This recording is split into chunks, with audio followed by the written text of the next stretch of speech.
se reúne em um só sangue, como irmãos, filhos de muitas nações, de gerações se unirão. Não me entrego ao medo, ergo a cabeça, olho para o alto, com os olhos nesse amor. Deus me ama assim como estou, coragem terei, eu sei, só nele eu esperarei.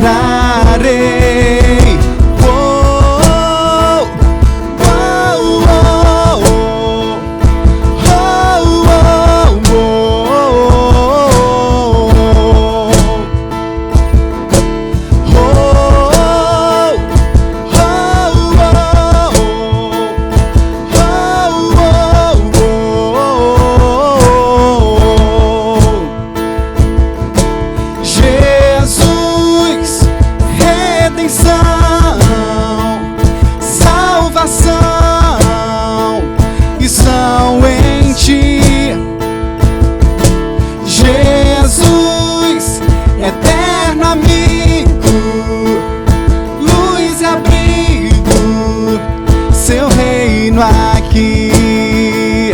Não me entrego ao medo, ergo a cabeça, olho para o alto, com os olhos nesse amor. Deus me ama assim como estou, coragem terei, eu sei, só nele eu esperarei.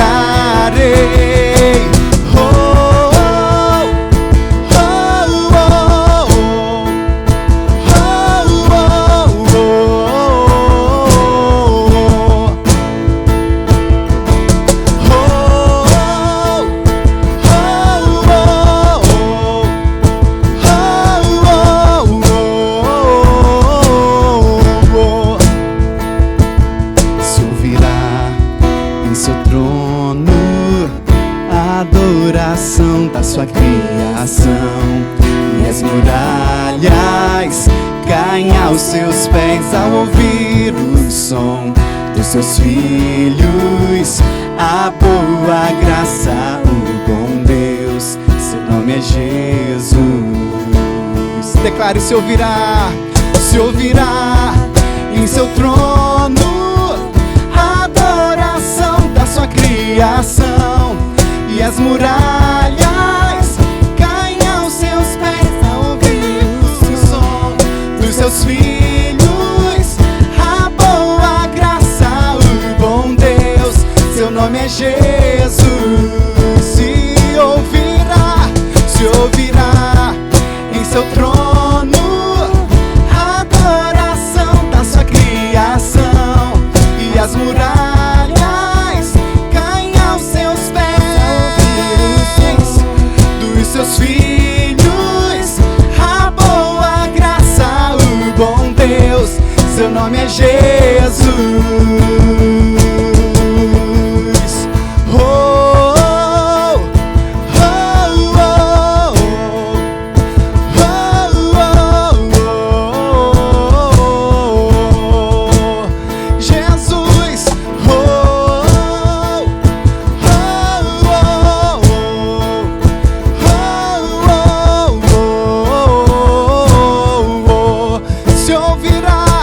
Se ouvirá em seu trono a adoração da sua criação, e as muralhas caem aos seus pés, se caem dos seus filhos.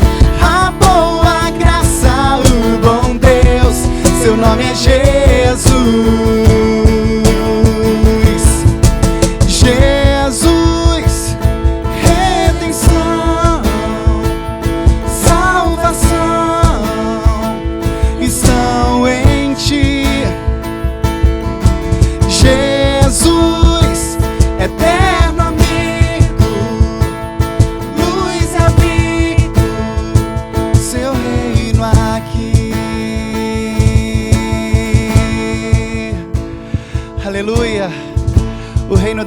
está aqui, está entre nós, não está lá, não está distante. Ele está conosco, está aí com você. E se você crê nisso, que você carrega o reino de Deus por onde você anda, por onde você caminha, eu tenho certeza que vai fazer muita diferença nesse mundo. E eu quero dizer que estamos muito felizes de estar entrando na sua casa mais esse domingo. É com muita alegria que nós da Igreja Refúgio estamos aqui junto com você. Não sei se é a primeira vez que você assiste, mas nessa noite eu creio que o Senhor tem algo poderoso para falar ao seu coração. Eu quero convidar você a abri-lo totalmente, sem reservas. E não sei como você está sentado, deitado, não importa. O Senhor opera dentro de você. Basta que você o adore em espírito e em verdade. Então convido você a fazer isso conosco. Feche seus olhos onde você está e nós vamos orar juntos, crendo que o nosso Deus que está aqui nessa noite, está aí na sua casa. E estamos juntos nesse momento de adoração coletiva, fazendo o nosso melhor para Ele. Pai amado, nos rendemos a Ti. Rendemos a nossa vida por inteiro, Senhor. Porque nós cremos que Tu és o Deus que salva. Porque nós cremos, Senhor, que Tu és a nossa redenção. Porque nós cremos, Senhor, que tudo é por Ti. É por causa de Ti e é para Ti. É por isso que nessa noite nós estamos aqui, Senhor, unidos em uma só fé. Juntos, Senhor, mesmo distantes fisicamente, mas juntos, Senhor, com um propósito de render graças e glórias ao Teu nome. E eu peço nessa noite, Senhor, que Tu venhas visitar cada lar, cada família, cada coração, desde aqueles corações que estão aflitos, desde aqueles corações, Senhor, que estão sem paz, aqueles que estão tranquilos, Senhor, na solitude, Senhor. Eu quero Te pedir que o Teu Espírito Santo visite nesse momento, trazendo, Senhor, vida, cada vez mais vida, plenitude, paz, e que a Tua graça esteja sobre nós, que o Teu amor, Senhor, inunde, Senhor, cada casa, inunde cada família, e que a nossa vida seja totalmente consagrada a Ti, em nome de Jesus. Você pode dizer amém?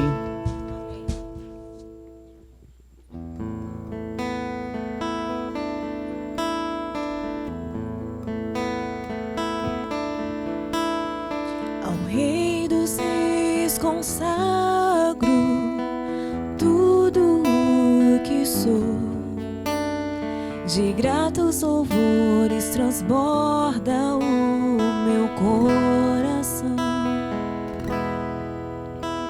A minha vida eu entrego nas Tuas mãos, meu Senhor, pra Te exaltar com todo o meu amor. Eu Te louvarei conforme a Tua justiça e cantarei louvores, pois Tu és altíssimo. Celebrarei a Ti, ó Deus, com meu viver. Cantarei e contarei as Tuas obras, pois por Tuas mãos foram criados terra, céu e mar e todo ser que neles há. Toda a terra celebra a Ti com cânticos de júbilo, pois Tu és o Deus Criador. Toda a terra celebra a Ti com cânticos de júbilo, pois Tu és o Deus Criador. Declare: celebrarei, celebrarei a Ti, ó Deus, com meu viver. Cantarei e contarei as Tuas obras, pois por Tuas mãos foram criados terra, céu e mar e todo ser que neles há. Toda a terra celebra a ti com cânticos de júbilo, pois tu és o Deus Criador. Toda a terra celebra a ti com cânticos de júbilo, pois tu és o Deus Criador. Sim, Senhor, só tu és digno a honra, a glória, a força e o poder ao Rei Jesus, e o louvor ao Rei Jesus, a honra, a glória, a força e o poder ao Rei Jesus, e o louvor ao Rei Jesus, a honra, a glória, sim, toda a força e o poder ao Rei Jesus, e o louvor ao Rei, sim, só a ti, Senhor,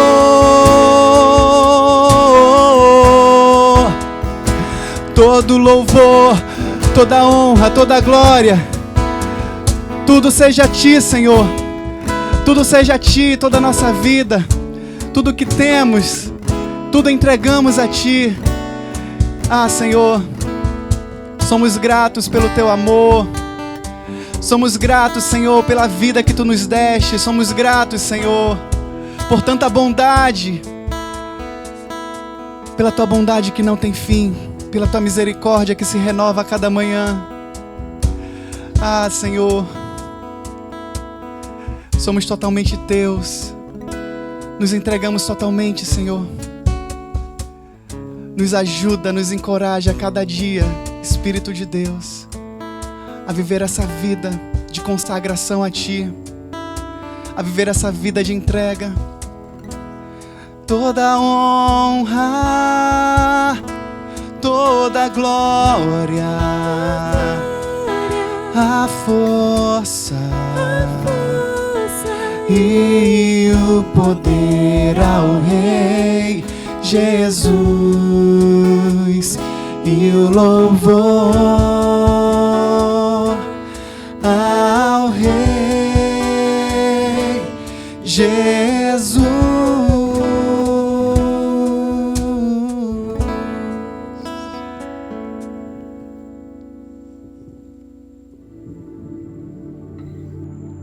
Nesse momento é o nosso momento de avisos. E eu sei que esse aviso você está ansioso em receber. Nós, dia 2 de agosto, às 17 horas, vamos retornar aos nossos cultos presenciais. Então, para que você saiba mais sobre isso, nós vamos colocar os detalhes na nossa rede social. Mas uma coisa você vai precisar fazer, que é se inscrever, porque nós temos uma capacidade no nosso salão para receber as pessoas. Então, você acessa a nossa rede social no Instagram, no Facebook, no nosso site, e você vai poder acompanhar com mais detalhes tudo aquilo que nós vamos passar para que você possa cultuar junto conosco. Nesse momento também nós temos o nosso momento de generosidade, onde você pode, junto conosco, celebrar não só com a sua vida, não só com a sua voz, não só com o seu corpo, mas com os seus bens. E eu quero te convidar nesse momento a ser generoso e a dar aquilo que Deus te deu. E dar de coração, não dá porque eu estou falando aqui, mas dá porque o Senhor colocou no seu coração. Que Deus te abençoe.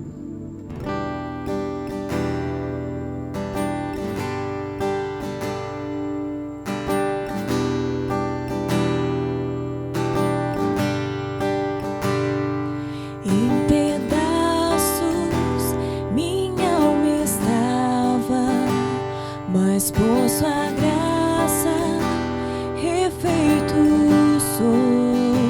Sem nada em troca fui resgatado, me libertou, me libertou. Sublime graça, doce o som que salva o pecador. Fui cega, agora posso ver. Perdido me encontrou. Agora posso ver.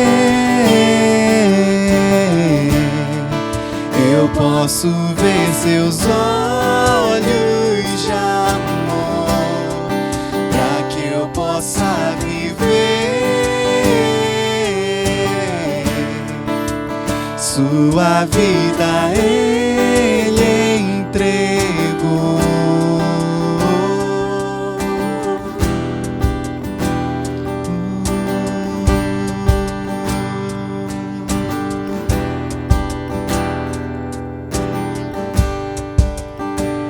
Mesmo com falhas e com fraquezas, o teu tesouro em mim está. Minha vida entrego, serei teu vaso. O teu poder, sublime graça, doce o som que salva o pecador. Fui cega, agora posso ver. Perdido e me encontrou. Agora posso ver.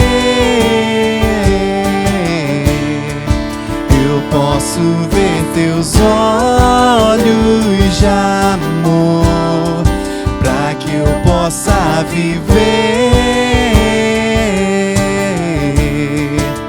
Sua vida Ele entregou. Agora posso ver. Eu posso ver teus olhos de amor, pra que eu possa viver. Sua vida Ele entregou.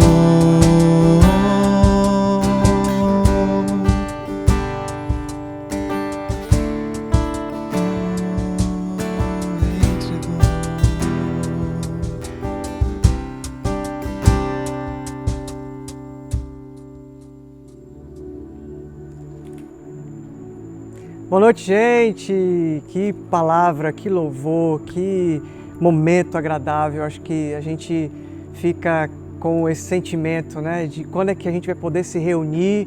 E eu creio que quando for dos Vera mesmo, todo mundo estiver ali junto na Refúgio, o sentimento vai ser de alegria, de muita reverência, de muita gratidão.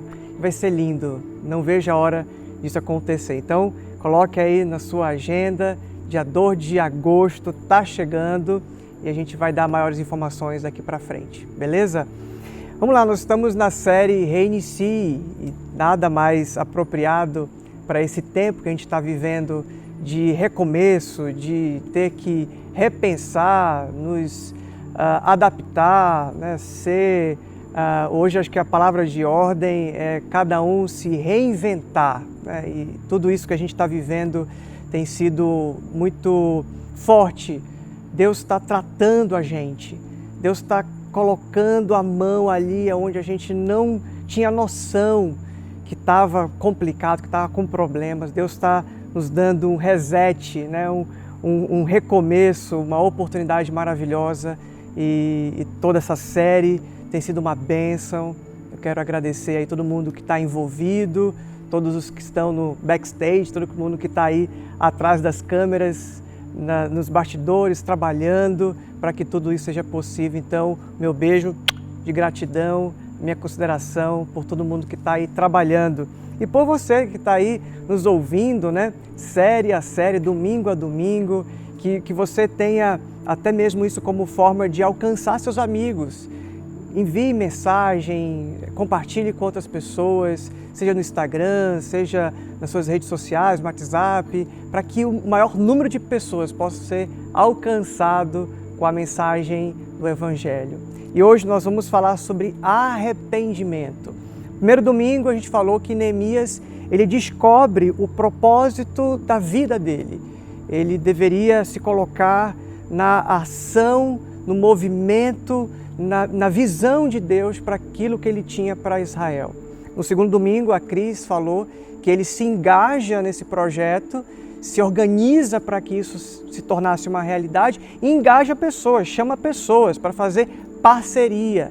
Nós ficamos sempre dependentes de pessoas para realizar alguns projetos. A gente precisa de dar as mãos, de fazer articulação, aqueles que de repente não vão, mas vão enviar recursos. A gente precisa de gente inteligente, né? Estrategista. Então foi isso que a Cris ministrou muito bem, por sinal, semana passada. Foi uma aula, foi talvez uma das mensagens mais incríveis dela. Eu quero também aqui parabenizar e agradecer pela parceria, né? Eu não poderia estar aqui ministrando todo domingo, seria muito cansativo, e a Cris vem e me abençoa, tantos outros que também fazem de vez em quando isso aí, de ministrar a palavra para a gente, sempre vem uma palavra nova, uma palavra de ânimo. E hoje a gente vai falar sobre o arrependimento generalizado que houve na nação de Israel, naquele estágio final, quando eles conseguem reconstruir. Depois de 52 dias trabalhando duro para a reconstrução dos muros de Jerusalém, eles chegam no estágio quando eles começam a adorar o Senhor, a buscar o Senhor, como nunca eles tivessem experimentado antes. Nunca na história de Israel houve um avivamento tão generalizado, um quebrantamento tão poderoso como nesse tempo. E hoje a gente vai conversar sobre isso. Abra comigo, por favor, a sua Bíblia em Neemias capítulo 8. A gente disse que iria estudar essa série, as Escrituras, com ênfase em Neemias. Mas a gente vai passear por alguns textos que estão paralelos a esse texto. Enquanto essa história toda na cronologia está acontecendo, existem outros profetas que estão ali na mesma época. Então nós vamos visitar esses textos. Hoje você vai manusear muito a sua Bíblia. Então aperta os cintos que a gente vai decolar. Neemias capítulo 8, verso 2 em diante. Assim, no dia 8 de outubro, o sacerdote Esdras trouxe o livro da lei perante a comunidade constituída de homens e mulheres, de todas as crianças com idade suficiente para entender, ficou de frente para a praça, junto à porta das águas, desde o amanhecer até o meio-dia. Leu em voz alta para todos que podiam entender. Todo o povo ouviu com atenção a leitura do livro da lei. O escriba Esdras estava em pé sobre uma plataforma de madeira feita para a ocasião. À sua direita estava Matitias, Sema, Anaías, Urias, Ilquias, Maacéias. À sua esquerda, Pedaías, Misael, Malquias, Hassum, Rasbadana, Zacarias e Mesulão. Esdras estava sob a plataforma à vista de todo o povo. Quando viram ele abrir o livro da lei, todos se levantaram. Esdras louvou o Senhor, o grande Deus, e todo o povo disse amém, amém, com as mãos erguidas. Depois prostraram-se com o rosto no chão e adoraram o Senhor. Você consegue imaginar essa cena? O cara levanta, pega a palavra de Deus, pega as escrituras, começa a falar de Deus, ele começa a adorar, talvez pegou ali no livro dos Salmos, começou a bendizer o Senhor, né?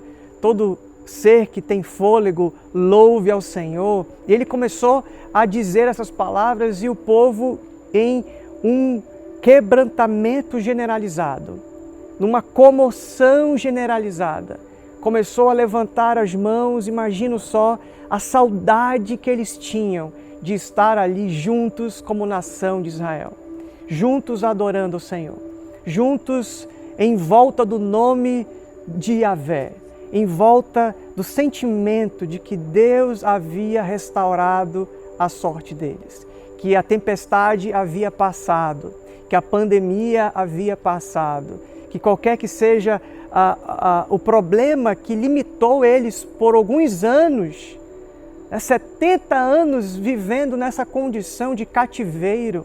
E agora, a gente que passou esses 5 meses nem sabe o que é ficar 70 anos sem uma coisa. Alguns deles nem sabiam o que era viver nessa situação.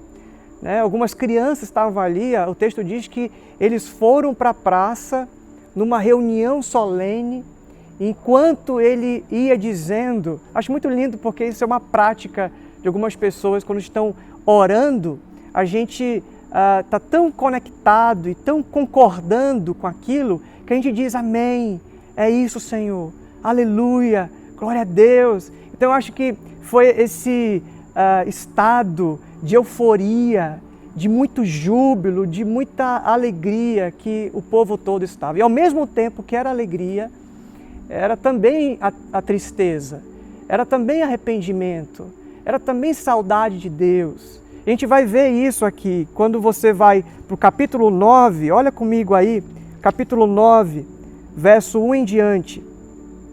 No dia 31 de outubro, se fosse nosso tempo seria no dia da Reforma Protestante, né? No dia 31 de outubro, o povo de Israel se reuniu novamente. Dessa vez jejuaram, vestiram pano de saco e jogaram terra sobre a cabeça. Os que eram de descendência israelita se separaram de todos os estrangeiros. Olha isso aqui. Levantaram-se e confessaram seus pecados e as maldades de seus antepassados. Durante 3 horas permaneceram em pé no mesmo lugar, enquanto o livro da lei do Senhor, seu Deus, era lido para eles em voz alta. Depois confessaram seus pecados e adoraram o Senhor, seu Deus, durante mais 3 horas. Olha o tamanho dessa comoção. Imagina só, num tempo que eles estavam vivendo em cativeiro, agora eles estão de volta na sua terra natal, podendo ter liberdade para cultuar o Senhor, para ler a palavra, para resgatar o sentimento da koinonia, da comunhão.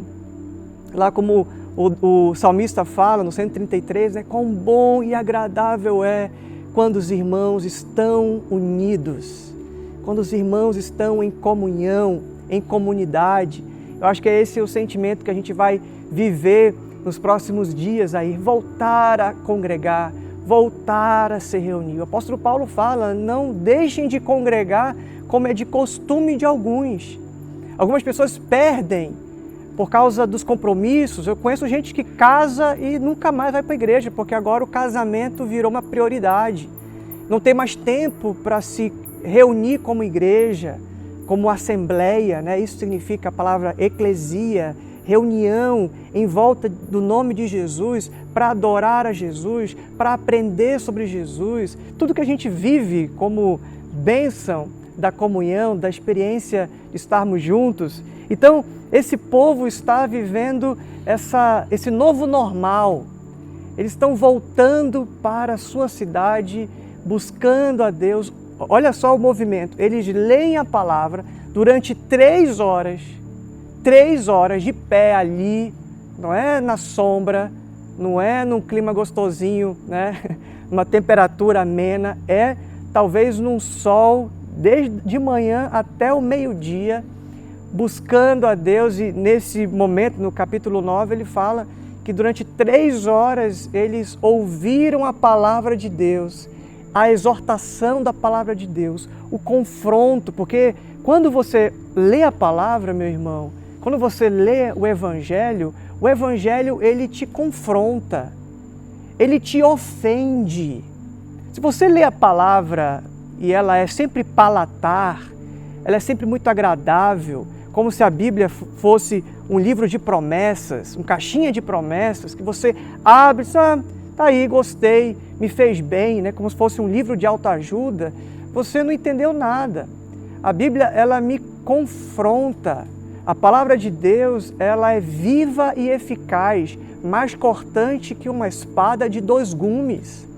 Então a palavra de Deus, ela me ofende. O Evangelho de Cristo me ofende, ele me incomoda, ele me tira desse meu jeito operacional de ser, desse velho homem, e me coloca no reino de Deus, que tem valores de ponta cabeça. Se você quer saber o que pensa o reino de Deus, vá lá em Mateus capítulo 5. Bem-aventurado, felizes são estes. E o reino de Deus é tudo ao contrário, porque o nosso jeito, nossa humanidade, nossa carne, pede o que é contrário ao Espírito, diz o apóstolo Paulo.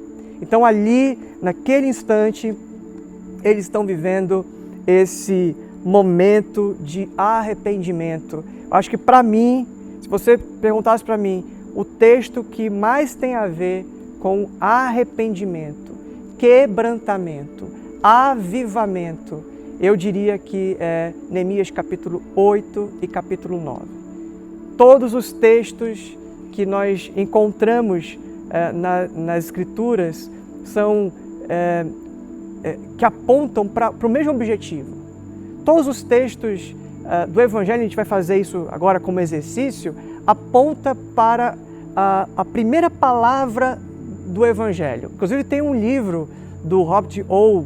que fala sobre isso, o arrependimento, a primeira palavra do Evangelho, né? Super recomendo esse livro, é um clássico. Esse Robert O. ele é simplesmente a maior autoridade hoje sobre avivamento. Já escreveu mais de 2.000 livros sobre esse assunto. Depois dá uma pesquisada aí, inclusive tem um livro dele chamado Avivamento, que eu super recomendo. Então, voltando, arrependimento, meus irmãos, arrependimento é sair desse estado de rebeldia e ir para o estado de adoração. Grava isso. Arrependimento é sair desse estágio ou desse estado de rebeldia e ir para o estado de adoração. É o que eles vivem aqui. O Lutero dizia que nós temos que estar em constante ou em estado contínuo de arrependimento. É essa profunda e verdadeira tristeza a respeito do meu pecado. Esse profundo quebrantamento que inclui também o esforço sincero de eu abandonar aquela prática. Não adianta eu só me entristecer. Às vezes a pessoa se entristece porque ela foi pega no ato. Aí tem aquele momento de constrangimento. Não, arrependimento não é constrangimento. Arrependimento é essa profunda consciência que aquilo que eu faço, daquilo que eu sou, daquilo que eu desejo, é totalmente contrário e é uma ofensa ao próprio Deus, à santidade de Deus. Isso me constrange ao ponto, me entristece ao ponto, mais profundo do meu ser que me leva a abandonar essa prática, que me leva a renunciar isso, a não querer viver mais isso para a minha vida, porque eu sei o quanto isso ofende Deus e quanto que isso me deforma. O apóstolo Paulo fala em Gálatas que quando a gente semeia na carne, a gente colhe destruição. Quando a gente semeia no Espírito, a gente colhe vida. Então é essa consciência de que fazer aquilo que eu estou pretendendo, aquilo que eu já fiz, é uma ofensa à santidade de Deus. Por isso eu me entristeço e evoluo para o abandono daquela prática. É concordar com o que Deus pensa a meu respeito. Arrependimento é quando Jesus está contando ali a história do fariseu e do publicano. O fariseu, cheio de justiça própria, cheio de práticas religiosas, chega a dizer, olhando com o nariz em pé para Deus, ali no templo: graças te dou, Senhor, porque eu não sou como esse outro. Eu jejuo, eu dizimo, eu contribuo, eu faço aquilo outro, se enchendo, como se o que eu faço para Deus compensasse todas as minhas maldades, a minha cobiça, a minha incredulidade, as minhas mentiras, a minha imoralidade. E aí Jesus fala também do publicano, desse que era visto pelo povo judeu como um traidor da pátria. E ele fala, esse publicano bate no peito e diz: sê propício a mim, que sou pecador. Sê propício a mim, que sou pecador. Esse quebrantamento, essa consciência, é esse estado de arrependimento que Deus espera de mim e de você. E é sobre isso que a gente vai conversar. Meus irmãos, o livro de Neemias não é sobre reconstrução de muro. Não é isso, nunca foi sobre isso. Algumas pessoas usam esse texto na época que a igreja está reformando, a igreja está crescendo na sua estrutura, e usa como apelo para mãos à obra, e tudo bem, acho que faz parte, mas ficar nisso é muito superficial. O tema de Neemias é uma renovação espiritual. O tema de Esdras, que é o livro irmão, eu já falei isso da semana retrasada, Esdras e Neemias é um livro só, foi dividido para fins didáticos, mas é um livro só e os dois falam sobre isso, sobre arrependimento, sobre confissão de pecados, sobre mudança de práticas pecaminosas. Então nunca foi sobre construir um muro. Construir o muro é o que é o background, o cenário da coisa toda. O que acontece na vida deles que é o mais importante. As Escrituras dizem, falando do muro, as Escrituras dizem que algumas coisas no Antigo Testamento eram apenas sombra das coisas que haveriam de vir, ou haveriam de acontecer. Então, a construção de um muro é um símbolo, é um arquétipo, tem a ver com algo que é mais profundo e profético, tem a ver com uma realidade numa dimensão muito maior do que pedra sobre pedra. A construção dos muros de Jerusalém ou do próprio templo de Jerusalém é um símbolo do que está acontecendo numa transcendência, numa realidade espiritual. E é isso que eu quero te explicar hoje aqui. Eu quero rapidamente fazer essa reflexão com você. Quando Adão e Eva saem do paraíso, saem do jardim do Éden, Caim e Abel, você conhece um pouco a história, o Caim mata o Abel, o Caim se rebela nesse ato perverso contra o próprio Deus, e na conversa que ele tem com Deus, mesmo Deus absorvendo o Caim sai para o mundo. E a Bíblia diz que o Caim tem um filho e ele constrói uma cidade, e essa cidade leva o nome do seu filho. A primeira cidade da Bíblia tem o nome de Enoque.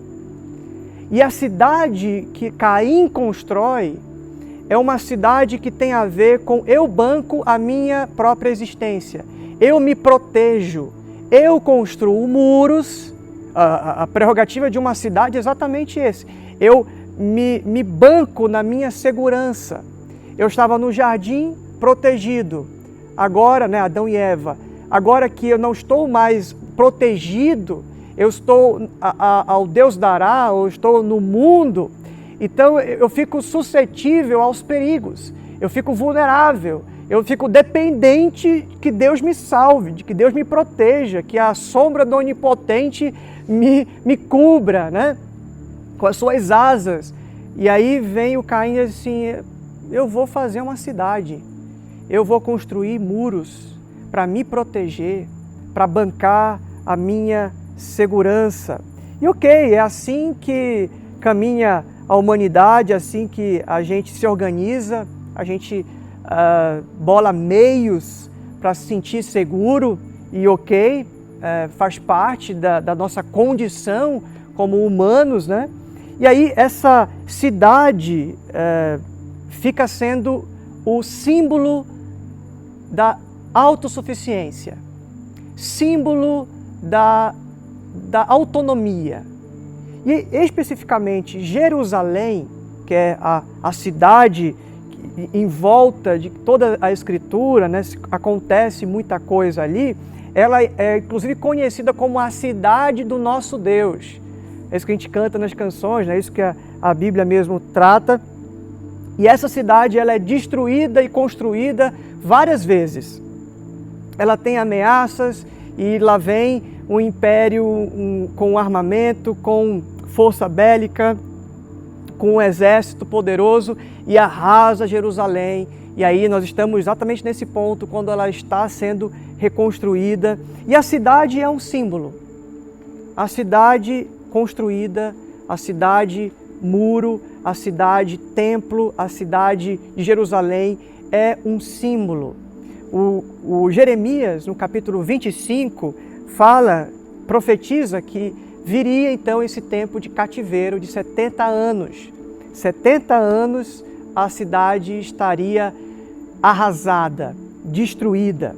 Aí vem o profeta Isaías, no capítulo 61, verso 4, e diz: eles reconstruirão as velhas ruínas e restaurarão os antigos escombros.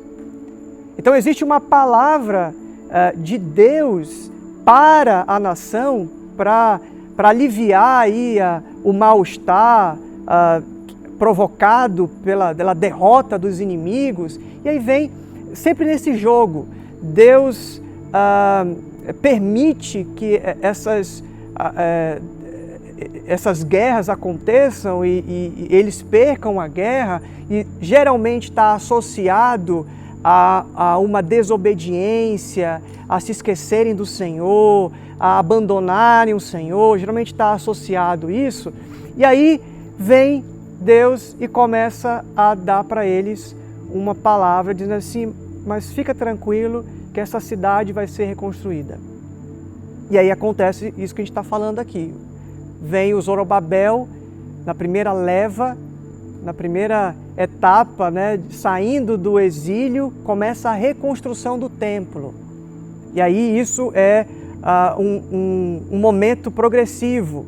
Aí vem o profeta Ageu e fala assim: olha, esse templo vai ter uma glória muito maior do que foi o primeiro. Aí na época de Zorobabel, eles olham para o templo, Esdras relata um pouco isso, e fala assim: como assim esse templo ele é menor? O templo que Salomão tinha construído, né, você lembra muito bem da imponência, do poder que era o templo. A rainha de Sabá, quando chega lá, ela fica abismada do quanto ele é suntuoso, quanto ele é bonito, né, imponente. E aí tudo isso acontece, o Zorobabel reconstrói com a ajuda do povo, e aí vem Ageu e diz assim: não, fique tranquilo que a glória da segunda casa será maior. E aí eles estão pensando no templo mesmo, ali nas pedras, no que os olhos veem. E aí vem Neemias e reconstrói os muros. Aí vem Zacarias, que é um profeta simultâneo, paralelo, lá em Zacarias 2, de 1 a 5, fala isso, que a Nova Jerusalém não teria necessidade mais de muros. E aí o povo começa a ficar confuso. Peraí, mas a gente está aqui construindo um muro. E aí vem o Zacarias e fala que não vai ter uma Nova Jerusalém, que não vai ter mais necessidade de muros. Então é muito comum você ver o povo acreditando numa coisa tão concreta e se apegam a isso, que eles não percebem que aquilo que Deus está dizendo sobre, por meio da boca dos profetas, que aquilo é muito mais transcendente, é muito mais poderoso. Ou seja, Deus não estava interessado naquela Jerusalém, naquela condição limitada. É como a gente, por exemplo, fazer um parênteses aqui, confiar e esperar que um presidente, que um líder, que um governador, que um rei dê conta, que ele seja o nosso Messias, que ele seja o nosso libertador, que ele seja o que vai resolver todos os nossos problemas. Não existe isso. Não existe a possibilidade de um ser humano dar conta da nossa questão mais profunda, que é a alma, que é a eternidade, que são as coisas espirituais, que são as coisas invisíveis. Então o apóstolo Paulo fala isso, né? Eu já repeti isso aqui algumas vezes, algumas mensagens, que as coisas que nós vemos são etéreas, são passageiras, mas as coisas que nós não vemos, essas são eternas. Então, enquanto Deus estava ali dando sinais de uma realidade transcendente, a Nova Jerusalém não era aquela reformada. É como a gente pensar hoje, a igreja que Jesus está edificando, né? Quando ele fala, edificarei a minha igreja, não é essa igrejinha de tijolos. Não acredite no que os teus olhos veem. Isso é sombra das coisas que deveriam acontecer. Isso é apenas uma maquete. Isso é só um símbolo, é um ícone, é um logotipo daquilo que vai ser no futuro. A Nova Jerusalém, por exemplo, o apóstolo João, lá em Apocalipse, ele fala que a Nova Jerusalém desce do céu. Você já imaginou isso? Você imagina uma cidade vindo, descendo? Não acredite nessa Jerusalém, ou nesse Brasil, ou na nação que for, com esse orgulho, né? O próprio João Batista fala, vocês têm esse orgulho, somos filhos de Abraão. Olha, desculpa, mas Deus pode transformar até essas pedras em filhos de Abraão. Então, você acreditar que isso que eu estou fazendo aqui é o que é eterno, é o que basta, né? O que Deus está falando para o povo o tempo todo é que aquilo que eles estão diante deles como desafio para a reconstrução é apenas um exercício e que eles deveriam transcender. Porque esse cenário aqui, ele é o fundo, mas a essência é outra. Né? Quando eu compreendi e entendi esse cenário, é exatamente fazer uma menção à Nova Jerusalém. Porque a Nova Jerusalém, ela não é uma cidade como a gente conhece. E nem é a cidade, por exemplo, de Caim, que era o símbolo da autossuficiência, o símbolo da autonomia, de que eu não preciso que Deus banque, que Deus me dê segurança, porque eu banco a minha própria segurança, eu me protejo. Não é uma cidade e nem é um jardim. A Nova Jerusalém, como um jardim do Éden, a Nova Jerusalém é uma cidade-jardim.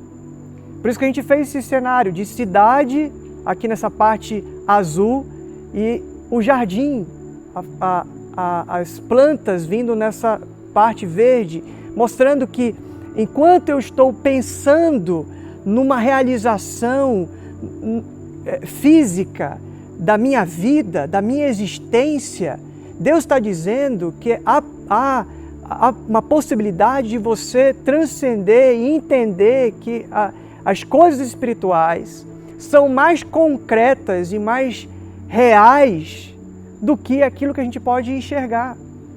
Então, enquanto Deus estava apontando para uma Jerusalém que o povo está rendido, quebrantado, arrependido, buscando a Deus com intensidade, o povo estava achando que a Nova Jerusalém era uma Jerusalém reconstruída. Você entende o que eu estou dizendo? Então, é exatamente o transcendente, a imagem do transcendente, quando nós estivermos diante do Senhor. A palavra de Deus diz lá em Apocalipse que não haverá mais sol, porque a glória do Senhor vai iluminar tudo. Não vai mais ter, então aquela palavra do profeta Zacarias, que não vai ter muro, porque eu não preciso mais me proteger, eu estou na presença do Senhor. Então é por isso que hoje a gente precisa refletir nesse texto para além dele. Eu pegar Neemias e estudar com vocês sobre reconstrução de uma cidade, isso não faria nexo. Eu estou pegando Neemias dizendo para você, assim como Deus reconstruiu aquela cidade, reconstruiu aquela vida, aquelas vidas, aquela nação, a adoração, o arrependimento, a busca por Deus, é exatamente isso que Deus está fazendo com a gente. Deus está edificando a sua igreja. Deus está nos usando, como diz o Pedro, como pedras vivas num edifício de uma casa espiritual. Então, quando eu olho para a palavra de Deus, eu vejo isso. Tanto é que Jesus, olha só a sacada aqui. Quando Jesus chega diante de Jerusalém e fala assim, não vai ficar pedra sobre pedra. Eu vou destruir e em 3 dias eu vou reconstruir. E aí os caras piraram. Como assim? Isso aqui passou anos para ser reconstruído. O Senhor vem aqui, até por isso que queriam calar a boca de Jesus, dizer assim, ei, esse cara vai causar uma destruição aqui, ele vai colocar mais uma vez o nosso templo que foi suado para chegar onde chegou, as muralhas que foram suadas em memória de Zorobabel, de Esdras, de Neemias, ele vai colocar tudo a perder. Então vamos calar esse cara, vamos destruir esse cara, vamos matar esse cara. Jesus estava dizendo, vocês não entenderam nada. Tanto é que ele fala, em 3 dias vão reconstruir. Só faltava ele dar aquela piscadinha, Entenderam? Meu Deus, até quando vocês vão achar que se trata de uma cidade que se torna um bezerro de ouro? E eu trago para a nossa realidade, até quando a gente vai achar que igreja é templo? Até quando a gente vai achar que adoração é quando a gente está cantando? Até quando a gente vai achar que o público é mais importante que o secreto? Quando que a gente vai entender que o que Deus está fazendo na gente é muito mais invisível? O batismo que Deus quer de nós é muito mais invisível, acontece muito antes do batismo nas águas.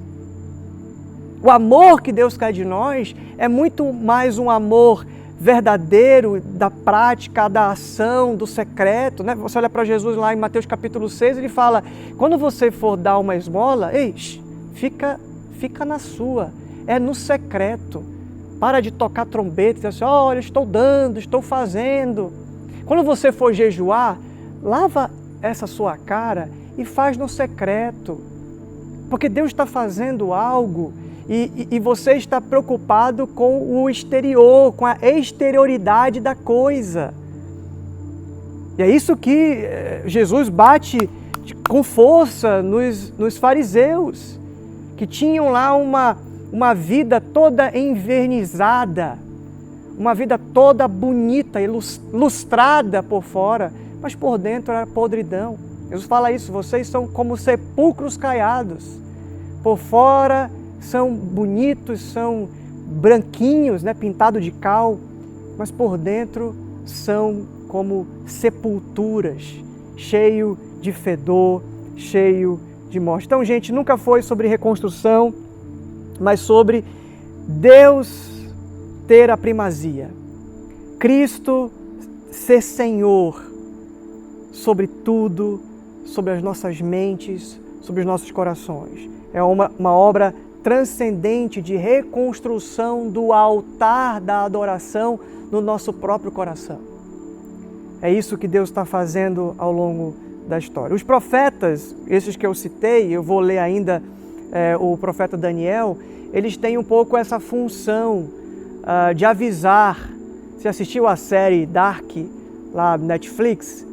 É a ideia de que, vou dar um pequeno, não é spoiler não, tá? É só para você entender mais ou menos o que se trata.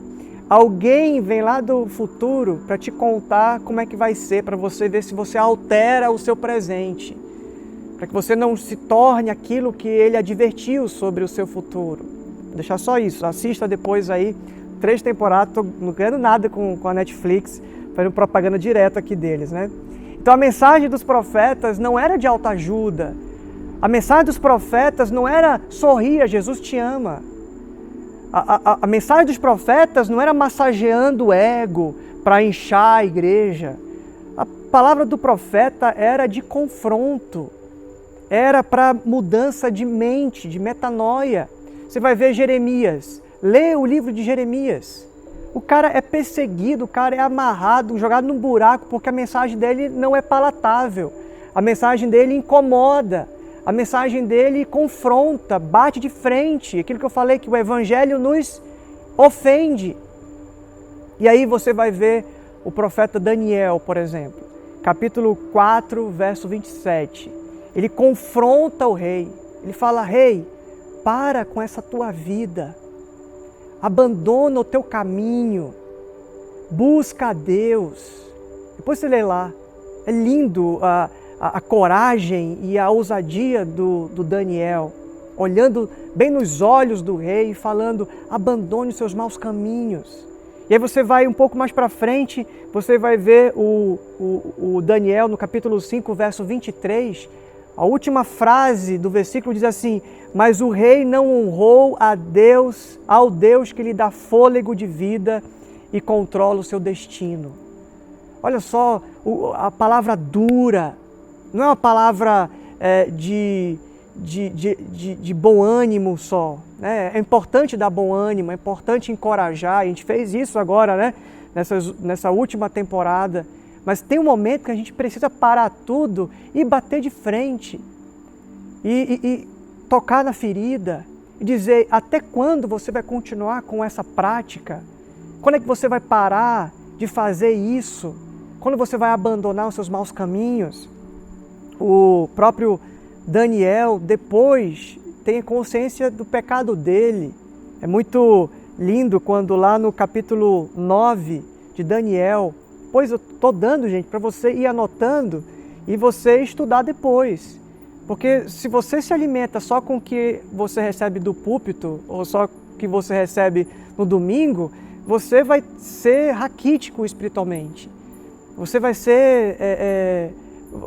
vai ter nanismo, vai passar fome espiritualmente. Então, leia com calma depois, veja todas essas referências com calma depois. Eu estou citando aqui, passando por cima para que gere até uma vontade de você se alimentar sozinho depois, tá? Então, voltando, Daniel capítulo 9, verso 1 a 11, veja o quebrantamento que o próprio Daniel demonstrou, dizer para o Senhor, perdoa os meus pecados, perdoa os pecados do meu povo. Ele se coloca, é muito especial, porque a gente aprende com Jesus que a gente nunca pede perdão pelos meus pecados. A gente fala, perdoa os nossos pecados. E quando um peca, todos nós estamos, e nós precisamos nos arrepender em comunidade.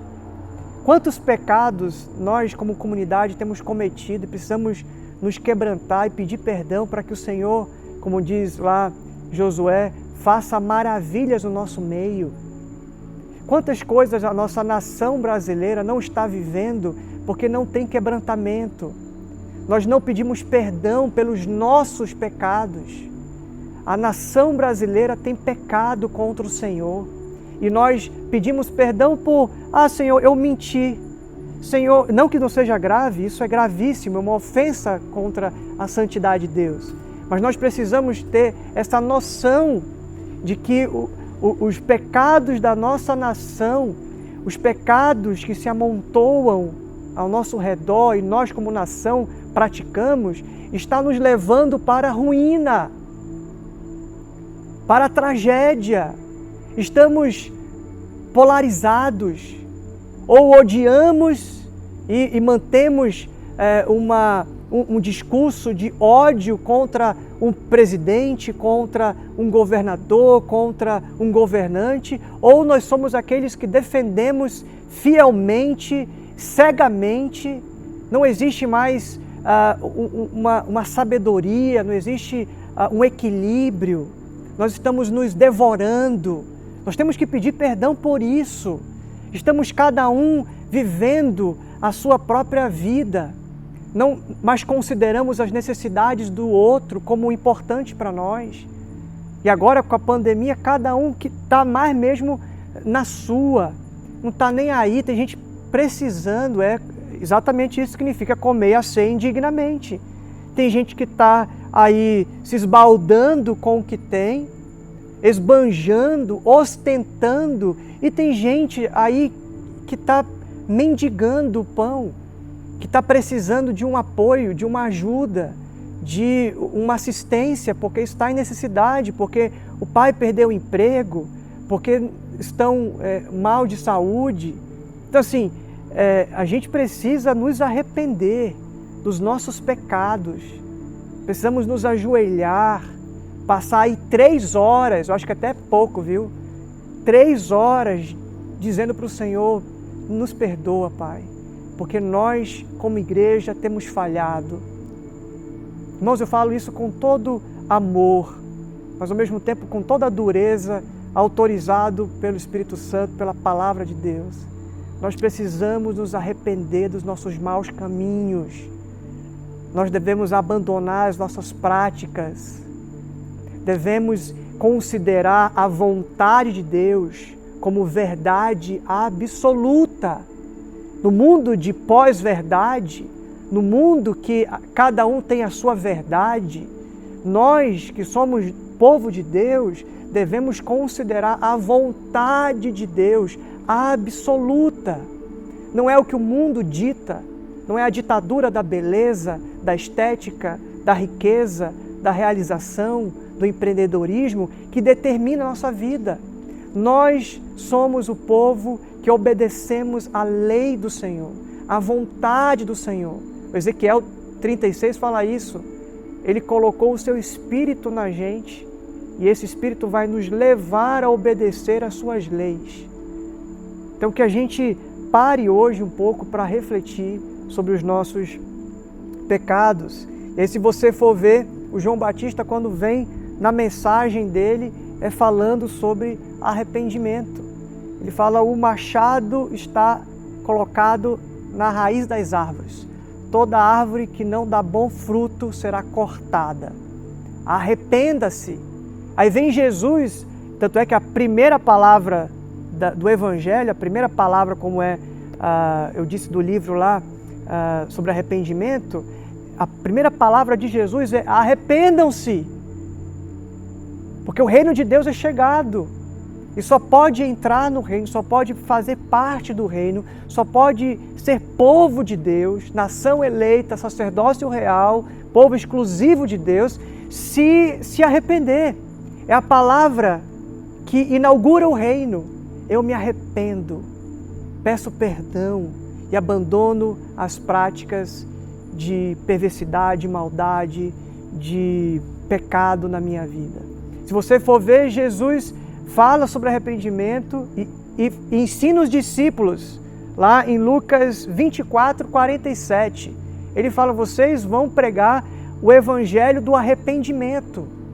Vocês não vão ficar enchendo a igreja e falando para os cristãos que tudo é muito fácil, que a gente tem que viver essa vida boa mesmo, A gente tem que nascer, crescer, estudar, ganhar muito dinheiro, ter muitas posses, ter os nossos filhos, ficar bem velhinho e morrer. Essa não é a mensagem do Evangelho. A mensagem do Evangelho inicia com arrependimento. Mude a sua vida, mude esse seu mau costume, essa falha de caráter. Vá se tratar com Deus. Deixa Deus te lavar. É o que o salmista Davi, depois eu vou ler o Salmo 51 para encerrar, mas é exatamente isso que ele diz para o Senhor, numa contrição, no quebrantamento diante da sua condição. E a primeira palavra que o Pedro fala, na sua primeira pregação, ele fala o quê? Arrependam-se. Não dá para conversar, não dá para continuar nada se não tiver arrependimento. Várias pessoas eu já tentei exortar, tentei discipular, tentei pastorear. Lembro de uma pessoa específica que eu já fui confrontando e a pessoa achou a abordagem tão dura que desapareceu, foi embora. Disse, eu não quero numa igreja que vai doer. Eu quero uma igreja que vai massagear, vai dizer assim, venha como você está e continua do mesmo jeito. Não, meu irmão, venha como você está. E essa tem sido a nossa palavra, nosso slogan, né? # lugar para todos. Venha como você está, mas deixa Deus te tratar. Deixa eu cuidar como seu pastor e tantos outros que fazem essa função na igreja, de discipulado, de cuidado, de tocar na ferida e tratar, não com superioridade, não que nós já tivéssemos alcançado, né? Mas todos correndo para o alvo. Então essa é uma palavra de encorajamento nesse sentido, né? Não fique consumindo a fé pelo que você gosta de ouvir, do que é agradável aos seus ouvidos. O próprio texto fala isso. A palavra de Deus diz que nos últimos dias as pessoas vão ficar correndo atrás de um lugar que a palavra dê coceirinhas nos seus ouvidos. Com a palavra de Deus não tem meias verdades. É sim, sim, não, não. Você vem para Jesus do jeito que você está e Ele vai te confrontar e você vai se arrepender. É isso que Ele fala para o jovem rico. Larga tudo que você tem e vem e me segue. Não tem jeito. A palavra arrependimento, metanoia, é o que inaugura o reino. Só continua a caminhada quando todo mundo queima as suas carroças.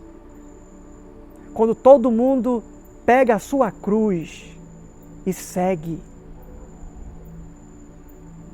Esse é o desafio para todos nós.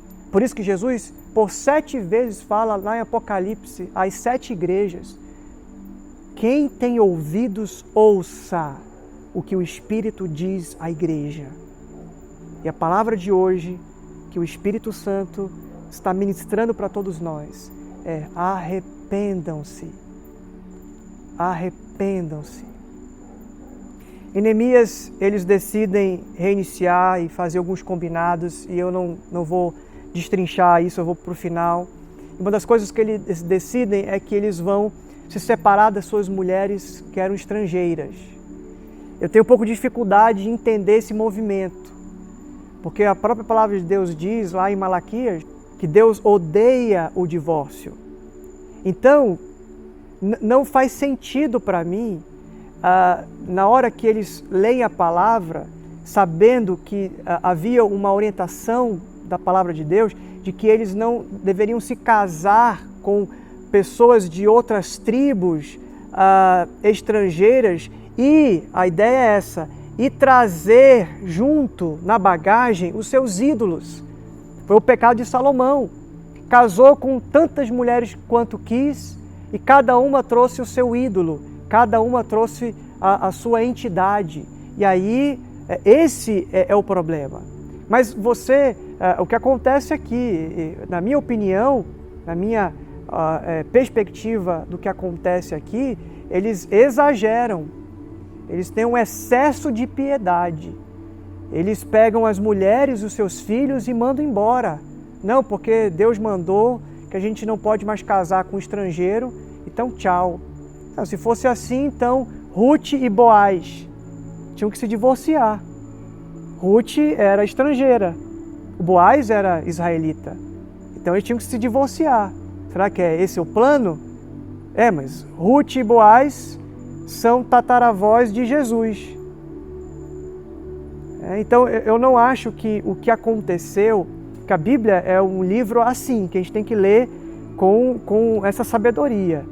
A gente não pode ler assim, é assim que tem que ser. Às vezes tem algumas coisas que o povo decide e que são deliberações exageradas. São deliberações que têm aparência de piedade, mas são coisas que vão ter desdobramentos. Abandonar, deixar os meus filhos órfãos, deixar a minha mulher viúva de marido vivo, abandonar a própria sorte, mandar embora. O que eu penso é trabalhar na geração que vai vir, é trabalhar na redenção da cultura. Então eu não quero entrar nesse mérito agora, eu acho que isso é pano para manga, né? A gente conversar aí sobre esses exageros, e eles foram decidindo, olha, nós vamos respeitar o descanso. Então é legal, a palavra de Deus diz isso, que a gente tem que respeitar o Shabat, né? Respeitar o descanso. O problema é que isso pode virar legalismo. O sábado é o dia sagrado, ou então o domingo é o dia do Senhor. E aí eu não entendo que o sábado foi feito para o homem, não o homem para o sábado. E aí todas as discussões sobre esse tema também já dá outra pregação. Eles decidiram, nós vamos nos comprometer financeiramente com a obra de Deus. Isso também pode virar outra coisa, virar uma obrigação. Eu tenho que dar o dízimo, é uma obrigação, senão Deus não abençoa, senão o gafanhoto vem. Então pode virar para um outro extremo. Eles decidiram, nós vamos priorizar o Senhor, nós vamos consagrar os nossos filhos. Isso também a gente pode errar a mão e ir para o outro extremo, isso virar uma obsessão. Tá o tempo todo na igreja e só falar das coisas do ministério, das responsabilidades, e vai esquecendo a família, vai esquecendo as outras responsabilidades. Então o lance é o equilíbrio, é o cuidado que a gente tem. Eles decidem lá, nós não vamos nos descuidar do templo. Isso é legal, zelar o lugar que a gente congrega, mostra a excelência, a produção, o cuidado que a gente tem com as coisas, mostra quando nós amamos o nosso Deus e levamos a Deus a sério. Tudo isso é especial, é bacana, mas o problema é quando o templo vira o nosso bezerro de ouro, quando o templo é um ídolo, e aí eu idolatro, e aí isso vira uma questão já outra, né? Então, gente, eu quero finalizar, eu prometi que eu ia ler o texto do Salmo 51, que é o Salmo de Davi, depois que ele peca, depois que ele adultera com a Betseba. Eu me estendi um pouquinho hoje, porque esse tema é um tema que tem que ser trabalhado com muita diligência, muito cuidado, mas ouça para encerrar o Salmo 51. Diz assim, você conhece a história, né? Depois de ele ter adulterado, ter feito algo errado, quase que 6 meses depois, o Natan, o profeta, que vem lá do futuro, vem até ele e fala, olha, o rei pecou. O rei, ele conta uma historinha antes, né? Fala, olha, você precisa saber de uma história aqui. Um cara tinha muitas ovelhas, e aí veio um visitante, e aí esse convidado, para ser bem tratado, ele matou a única ovelha do seu vizinho. E aí o Davi fica indignado, quem é esse? E aí o Natan olha bem nos olhos de Davi e fala, tu é o homem. E aqui está o momento que o Davi se arrepende, porque o arrependimento é o que inaugura as grandes mudanças, as grandes reviravoltas da nossa vida, e é o que Deus quer de todos nós. Olha só, então eu quero que você ore comigo. Hoje a nossa oração vai ser o Salmo 51. Tem misericórdia de mim, ó Deus, por causa do teu amor. Por causa da tua grande compaixão, apaga as manchas de minha rebeldia. Lava-me de toda a minha culpa. Purifica-me do meu pecado, pois reconheço minha rebeldia, meu pecado me persegue todo o tempo. Pequei contra ti, somente contra ti. Fiz o que é mal aos teus olhos. Por isso tens razão. Lembra de arrependimento é concordar com o que Deus diz sobre mim? Por isso tens razão no que dizes, e é justo no teu julgamento contra mim. Pois sou pecador desde que nasci, sim, desde que minha mãe me concebeu. Tu, porém, desejas a verdade no íntimo e no coração me mostras a sabedoria. Purifica-me de minha impureza e ficarei limpo. Lava-me e ficarei mais branco que a neve. Devolve-me a alegria e a felicidade.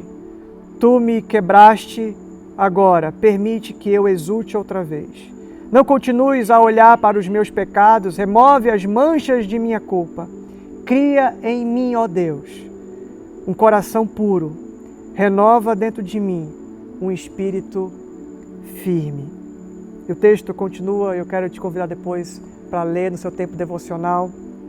Mas eu queria finalizar com isso.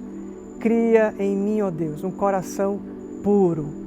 Que a sua oração seja essa. Que você não rasgue as suas roupas, mas rasgue o seu coração. Não é para ter exterioridades, é para rasgar o coração. Que você se entregue para o Senhor, para que Ele trate você, para que Ele reconstrua você, para que você reinicie o arrependimento. Que você que hoje, refletindo, sabe das áreas que você tem falhado, das áreas que você tem ignorado, que estão te comendo com um câncer, fazendo mal para você e para sua família. Que você hoje se arrependa dos seus maus caminhos. E eu creio que o Senhor ouvirá dos céus, perdoará os seus pecados e sarará a sua terra. Que eu e você, que nós brasileiros, que nós, Igreja de Jesus, possamos estar em contínua dependência, contínuo arrependimento, contínuo quebrantamento, porque o quebrantado e o contrito o Senhor não desprezará. Que Deus te abençoe, tenha uma semana cheia de vitórias na presença do Senhor. Vamos cantar essa canção agora, que diz: eu escolho Cristo todo dia. Essa é a nossa última oração dessa noite.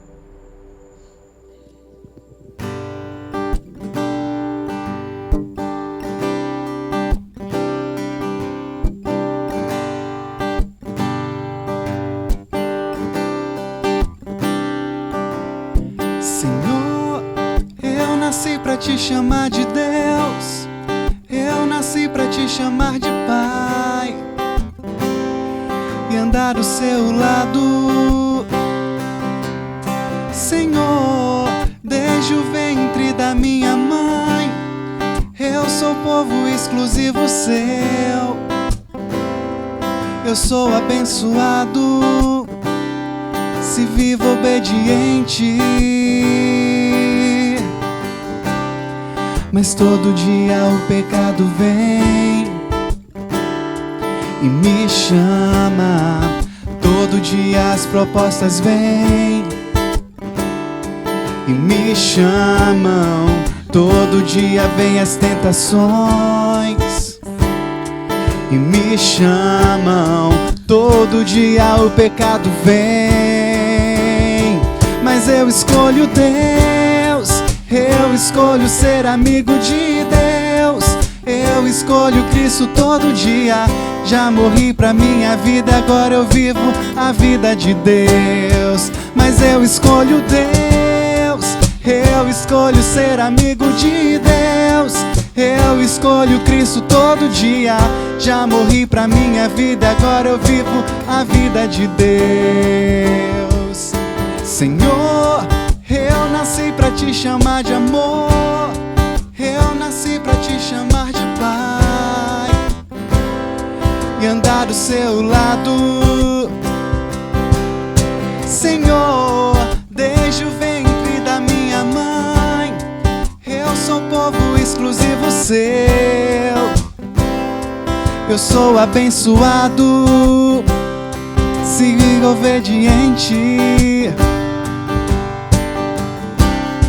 Mas todo dia o pecado vem e me chama. Todo dia as propostas vêm e me chamam. Todo dia vem as tentações e me chamam. Todo dia o pecado vem, mas eu escolho Deus. Eu escolho ser amigo de Deus. Eu escolho Cristo todo dia. Já morri pra minha vida, agora eu vivo a vida de Deus. Mas eu escolho Deus. Eu escolho ser amigo de Deus. Eu escolho Cristo todo dia. Já morri pra minha vida, agora eu vivo a vida de Deus. Mas eu escolho Deus. Eu escolho ser amigo de Deus. Eu escolho Cristo todo dia. Já morri pra minha vida, agora eu vivo a vida de Deus. Mas eu escolho Deus. Eu escolho ser amigo de Deus. Eu escolho Cristo todo dia. Já morri pra minha vida, agora eu vivo a vida de Deus.